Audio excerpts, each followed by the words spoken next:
sekalian, balik lagi bersama saya di podcast kali ini untuk temanya yaitu perihal tentang rehab.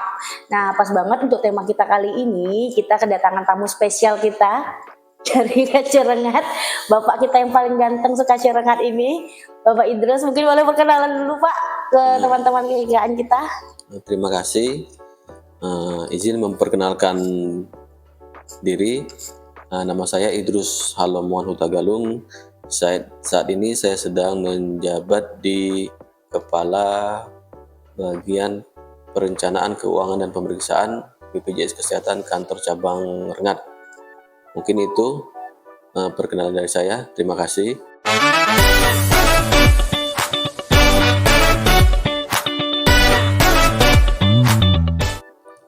Terima kasih ya Pak. Sehat ya Pak ya hari ini Pak? Alhamdulillah. Siap untuk ditanya-tanya tentang rehab kita ini Pak. Jadi mungkin untuk awalnya kita mau tahu juga nih Pak, pertama-tamanya rehab itu apa sih sebenarnya Pak? Jadi rehab ini kan satu singkatan dari rencana pembayaran bertahap. Jadi BPJS Kesehatan telah membuat satu inovasi lah untuk mengurangin kesulitan peserta dalam melunasi tunggakan iuran, karena kan memang saat ini khusus peserta PBPU Mandiri itu memiliki tunggakan yang lumayan cukup tinggi.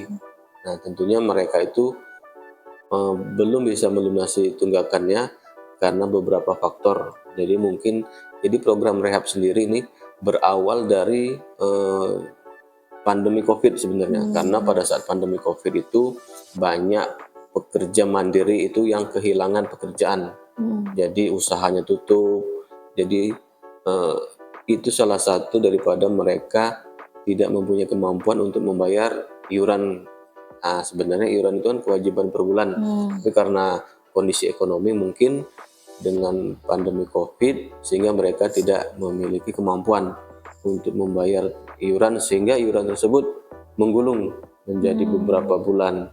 Nah, untuk mengurangi atau meringankan daripada kemampuan masyarakat untuk membayar tunggakan iuran, hadirlah nih program rehab atau program cicilan. Mungkin itu singkat sejarah cerita untuk program rehab ini. Berarti yang untuk bisa daftar rehab itu apa PBPU aja Pak, yang mandiri aja atau Bapak apa segmen aja Pak? Nah, untuk program rehab sebenarnya di awal itu dikhususkan untuk peserta mandiri.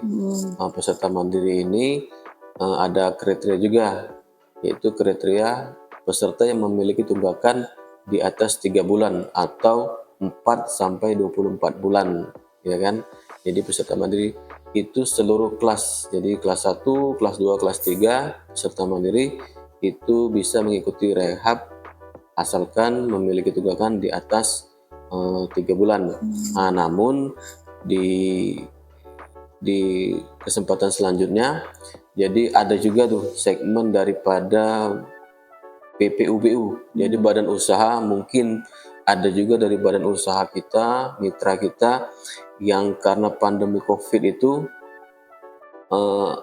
sehingga mereka berkuranglah pekerjaannya ataupun berkurang usahanya, income-nya berkurang, sehingga mereka juga terdampak untuk karyawan-karyawannya sehingga tidak mempunyai kemampuan untuk membayar iuran, akhirnya menjadi tunggakan. Nah, itu juga kita berikan fasilitas untuk bisa ikut program rehab seperti itu Mbak. Berarti rehab ini bisa untuk semua segmen kita berarti Pak, kalau ada tunggakan lebih dari 3 bulan? Iya, khusus untuk mandiri dan badan usaha. Mandiri dan badan usaha berarti ya Pak ya. Berarti untuk cara daftar rehab itu gimana aja Pak caranya? Nah, kalau untuk pendaftaran rehab dari segmen PBPU Mandiri, jadi yang bersangkutan bisa langsung mendaftar melalui aplikasi mobile JKN. Nah, di aplikasi itu ada menu namanya rencana pembayaran bertahap. Nanti bisa mengakses yang bersangkutan bisa mengakses menu tersebut di mobile JKN-nya sendiri. Bisa juga melalui call center BPJS Kesehatan di 165, ataupun bisa juga ke kantor cabang terdekat. Nanti kita bantu untuk bisa mendaftarkan. Karena saat ini ada juga fasilitas untuk peserta yang tidak memiliki mobile JKN, dengan alasan mungkin dia orang tua atau seperti apa kan, sehingga dia tidak bisa mengakses digital, maka bisa kita bantu melalui PIC yang ada di kantor cabang. Khusus untuk yang badan usaha, dia bisa mendaftar tapi tidak melalui mobile JKN, jadi melalui alur di kantor cabang, tentunya dengan persyaratan. Jadi persyaratan ini salah satunya ada pengajuan dari badan usaha tersebut untuk mengikuti program rehab. Nah, nanti baru kita proses di aplikasi Edabu. Di aplikasi Edabu itu ada program rehab. Mungkin seperti itu, Mbak. Gitu. Terus kalau misalnya kan kita punya kader JKN nih Pak, untuk di kader itu bisa nggak Pak, kalau yang di daerah kan jauh, misalnya dia jauh, terus dia nggak bisa main handphone, misalnya nggak pandai main HP Android, karena yang udah lumayan berusia kan Pak. Kalau daerah-daerah kita kan ada yang namanya kader JKN kita Pak, itu bisa nggak daftar pakai kader JKN melalui itu? Nah, untuk kader JKN, jadi untuk teman-teman kita sebagai kader JKN itu juga bisa mendaftarkan peserta mandiri yang berada di wilayah binaannya, tapi tetap menggunakan aplikasi mobile JKN di peserta itu sendiri. Jadi sifatnya kader JKN itu hanya mengarahkan dan mungkin membimbing peserta menunggak tadi untuk mendaftar. Tapi kalaupun memang yang bersangkutan tadi tidak memiliki handphone atau jaringan atau seperti apa, itu tetap bisa kita bantu. Nanti teman-teman kader itu bisa menghubungi kantor cabang, nanti dibantu oleh PIC yang ada di kantor cabang. Seperti itu. Berarti banyak caranya juga ya Pak ya untuk daftar rehabnya berarti ya Pak ya. Iya, Terus kalau untuk ada nggak batasan waktu pendaftaran rehabnya ini Pak? Nah, untuk batasan waktu pendaftaran rehab sebenarnya dia sepanjang bulan bisa, tapi memang ada batasan 1 hari sebelum berakhir bulan tersebut. Nah, misalnya di bulan-bulan biasa itu di tanggal 28, sedangkan khusus di bulan Februari itu di tanggal 27. Karena nanti berhubungan dengan begitu dia, karena untuk pembayaran bertahapnya, pembayaran tahap 1 itu jatuh di hari berikutnya. Jadi pada saat misalnya kita daftar hari ini, nggak bisa langsung kita bayar hari ini, cicilan pertama istilahnya, tapi baru bisa besok. Nah, jadi kalau kita memang di tanggal 30, ya kan, tentunya kalau kita mau nyicil di tanggal 1 nanti, jumlah tunggakan ini sudah berubah. Kalau memang peserta itu belum batas limit 24 bulan. Nah, seperti itu. Berarti ada minimalnya itu maksimalnya di tanggal 28 pendaftarannya ya Pak ya, kecuali di bulan Februari ya Pak ya. Februari di tanggal 27. Itu sobat JKN. Nah, untuk jika sudah daftar rehab nih, terus dia udah bayar iuran berjalannya. Tapi ketika tiba-tiba ada dapat rezeki nih Pak, kayaknya pengen lunasin lah. Ada rezekinya berlebih, bisa nggak Pak? Atau emang harus tunggu sesuai dengan timelinenya? Nah, untuk peserta yang sudah terlanjur mendaftar rehab, misalnya dia sudah membayar cicilan 1 atau 2 kali, tapi belum sempat lunas kan. Nah, ada fasilitas di menu mobile JKN tadi, menu pembayaran pelunasan. Nah, jadi untuk peserta yang sudah sempat mendaftar, tiba-tiba dia sakit, ya kan? Karena pada saat kita menjalani proses cicilan, itu kepesertaan kan belum aktif, harus diaktifkan apabila sudah lunas. Nah, jadi kalau ada case perlu pembayaran perlu pelayanan kan, otomatis yang bersangkutan harus melunasin, ya kan? Nah, jadi dia mendaftar di menu pelunasan. Nah, nanti pada saat pelunasan nanti akan tampil nanti. Jadi berapa dulu totalnya, berapa, sisanya berapa, nanti sisa yang harus dilunasi itulah yang akan muncul kembali di tagihan. Tapi memang harus melalui prosedur, proses dan alur tahapan daripada aplikasi mobile JKN tadi. Gitu. Berarti kepesertaan peserta ini baru aktif lagi nanti ketika sudah dia lunas ya Pak ya Pak ya. Jadi selama program dia mencicil, kasus kepesertaannya masih non aktif, belum bisa digunakan JKN Iya, berarti ya betul Pak sekali. ya. Mungkin itu. Nah, terus kalau saya mau tanya lagi Pak, tantangannya ada nggak sih Pak dalam pelaksanaan rehab ini selama berjalan? Untuk tantangan ya pastinya ada, karena tingkat tunggakan khusus PBPU Mandiri ini sangat besar, ya kan. Macam-macam alasan daripada peserta itu belum bisa melunasi tunggakannya kan. Nah, jadi karena sudah terlalu banyak peserta menunggak ini, ya akhirnya kan kita perlu ekstra untuk bisa menyampaikan informasi ini kepada seluruh masyarakat. Jadi memang sudah kita upayakan untuk bisa mensosialisasikan program rehab ini.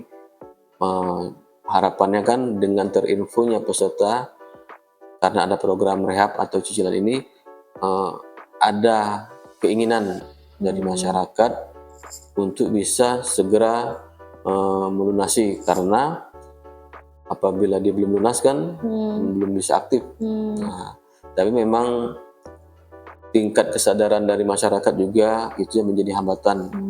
Walaupun kita sudah banyak sosialisasi, spanduk, leaflet, poster dan lain sebagainya, tapi memang kesadaran ini masih kurang. Kalau menurut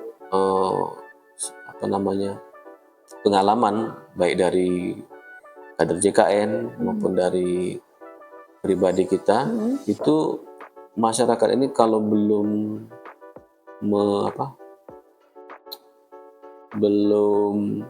punya belum sakit lah istilahnya, ya kan. Jadi belum perlu lah dengan keaktifan tadi, dia masih belum menyadari bahwa mereka memiliki kewajiban untuk membayar. Tapi pada saat mereka sakit, baru mereka akan melunasi seluruh tunggakan. Nah, itulah, jadi kesadaran itulah yang masih harus kita upayakan untuk bisa tersosialisasi ke seluruh masyarakat. Mungkin itu, Mbak. Terus untuk harapannya Pak terhadap adanya program JKN ini gimana? Ya tentunya dengan program rehab ini harapannya kan yang pasti seluruh masyarakat itu, khusus yang memiliki tunggakan lebih dari 3 bulan itu, memiliki kesadaran untuk bisa mencicil. Karena apa? Kita tidak tahu kapan sehat, kapan sakit kan, sehingga apabila mereka sudah mencicil, tentunya pada saat dia sakit pun nanti tidak terlalu banyak lagi biaya yang dikeluarkan, mungkin tinggal sisa dari cicilan tersebut, sehingga mereka istilahnya kan bisa dengan tenang kalau kita sudah tidak ada tunggakan lagi. Mungkin seperti itu harapannya. Ya karena rehab ini juga yang tunggakannya itu nggak ditambah berarti ya Pak, tetap yang tunggakan yang dia bulan menunggaknya itu kan Pak. Karena kalau biasanya kan kita kalau cicil barang misalnya kan beda tuh harga dengan yang cicil sama harga beli lunas. Kalau di rehab ini berarti nggak ada ya Pak ya, tunggakannya memang tunggakan dia yang menunggak selama itu ya Pak ya. Ya, jadi untuk tunggakan memang sesuai dengan bulan tunggakan. Tapi memang dia kalau tunggakan itu belum sampai 24 bulan, artinya nanti akan diperhitungkan dulu. Misalnya nih, dia tunggakan 10 bulan, dia mau nyicil 5 bulan misalnya, artinya ditambah dulu menjadi 15, karena bulan yang akan datang, ya kan, yang belum dilalui itu akan diperhitungkan dulu, baru bisa dibagi 5 kali. Jadi memang sepanjang dia mencicil, misalnya dia pilih 5 bulan, sepanjang itu angkanya sudah pasti, jadi tidak ada penambahan lagi. Karena ada penambahan di iuran bulan berjalan yang wajib dia bayarkan Ya, sudah Pak diperhitungkan di awal. Diperhitungkan di awal berarti ya Pak ya. Ya mungkin boleh minum-minum dulu Pak, santai-santai dulu Pak. Boleh, terima kasih. Mungkin itu ya Pak ya. Mungkin untuk sobat JKN, kalau misalnya memang ada tunggakan yang akan dilunasin, boleh langsung segera didaftarkan program rehab biar tidak terlalu berat untuk tunggakannya ya Pak ya. Ya, Karena kita nggak tahu sakitnya kapan, dan juga jaminan kesehatan ini sangat penting bagi kita ya Pak ya, karena sakit itu tidak ada yang menduga seperti Dan itu ya Pak ya. walaupun tidak ada yang mau, tapi kalau dia mau datang ya tidak bisa kita tolak. Baik, mungkin itu saja dari kita tentang program rehab. Mungkin teman-teman sobat JKN yang lain, jika ada tema-tema lain atau info-info lainnya yang seputar JKN yang ingin diketahui, boleh infoin ke kita, boleh komen juga ke kita, dan juga boleh kasih saran lah ke kita. Kita mau tahu apa sih sobat JKN tentang program JKN. Mungkin terima kasih banyak atas waktunya ya Pak Idrus ya, Sama-sama. udah meluangkan waktunya untuk ngasih info ke sobat JKN-nya. Terima kasih semua. Salam sehat. Dah.